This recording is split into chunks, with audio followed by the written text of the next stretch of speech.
বন্ধুরা আর একটা প্যান্ডেলে ঢুকছি আমরা। এটা হচ্ছে ৩য় নম্বর প্যান্ডেল। দেখতেই পাচ্ছ এই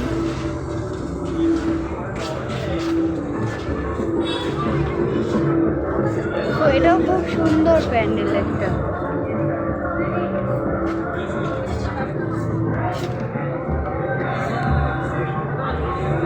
চলো ঠাকুরটা আমার দেখা হবে। আমার একটা বন্ধু কোথায় গেল দেখতে পাচ্ছি না। তো এখানে ঠাকুরটা দেখো খুব সুন্দর।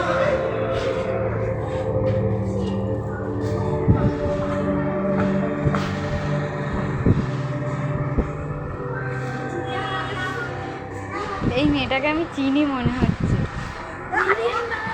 আপনি এখানে কেন? ঘুরতে এসে আমি। হাই করে দাও। কতবার হাই করে মানুষ। এটা হচ্ছে আমরা বাইরে।